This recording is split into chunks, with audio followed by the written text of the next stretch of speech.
नमस्कार दोस्तों, कर्मसु की पौराणिक कथाओं में आपका स्वागत है। आज जो कथा मैं आपके लिए लेकर आई हूँ वो है अशोक सुंदरी। तो आइए सुनते हैं मेरे साथ, यानी कि ज्योति के साथ। भगवान शिव की एक पुत्री का नाम अशोक सुंदरी था। हालांकि महादेव की और भी पुत्रियां थी जिन्हें नाग कन्या माना गया। जया, विषहर, शामिलबारी, देव और दोतली। अशोक सुंदरी को भगवान शिव और पार्वती की पुत्री बताया गया, इसीलिए वही गणेश जी की बहन है। इनका विवाह राजा नहुस के साथ हुआ था। पद्म पुराण अनुसार अशोक सुंदरी देव कन्या है। माता पार्वती के अकेलेपन को दूर करने हेतु कल्प वृक्ष नामक पेड़ के द्वारा ही अशोक सुंदरी की रचना हुई थी। एक बार माता पार्वती विश्व में सबसे सुंदर उद्यान में जाने के लिए भगवान शिव से कहती हैं। तब भगवान शिव अपनी पत्नी पार्वती को नंदन वन ले गए। वहाँ माता को कल्प वृक्ष से लगाव हो गया और वह उस वृक्ष को लेकर कैलाश आ गयीं।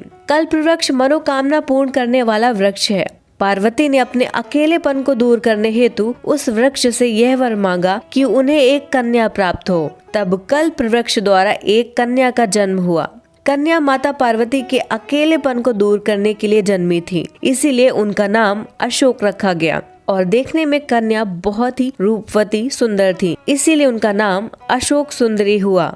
माता पार्वती ने अशोक सुंदरी को वरदान दिया कि उसका विवाह देवराज इंद्र जैसे शक्तिशाली युवक से होगा। इसी वरदान के असर के कारण एक बार अशोक सुंदरी अपनी दासियों के साथ नंदन वन में विचरण कर रही थी। तभी वहाँ हुंड नामक राक्षस आ गया, जो अशोक सुंदरी की सुंदरता से मोहित हो गया और उसने अशोक सुंदरी के सामने विवाह का प्रस्ताव रखा। लेकिन अशोक सुंदरी ने अपने वरदान और विवाह के बारे में बताया कि उनका विवाह नहुस से ही होगा। यह सुनकर राक्षस ने कहा वह नहुस को मार डालेगा। ऐसा सुनकर अशोक सुंदरी ने राक्षस को शाप दिया कि जा दुष्ट, तेरी मृत्यु नहुस के हाथों ही होगी। यह सुनकर वह राक्षस घबरा गया। तब उसने राजकुमार नहुस का अपहरण कर लिया, लेकिन नहुस को राक्षस हुंड की एक दासी ने बचा लिया। इस तरह महर्षि वशिष्ठ के आश्रम में नहुस बड़े हुए और उन्होंने हुंड का वध किया। इसके बाद नहुस तथा अशोक सुंदरी का विवाह हुआ। विवाह के बाद अशोक सुंदरी ने ययाति जैसे वीर पुत्र तथा 100 रूपवती कन्याओं को जन्म दिया। ययाति भारत के चक्रवर्ती सम्राटों में से एक थे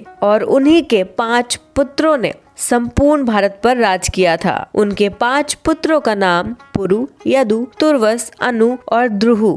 इन्हें वेदों में पंचनंद कहा गया। धन्यवाद। आशा करते हैं आपने हमारी इस पौराणिक कथा को पसंद किया होगा। आपसे निवेदन है कि हमारी इस कथा को अपने अन्य लोगों के साथ भी अवश्य साझा करें।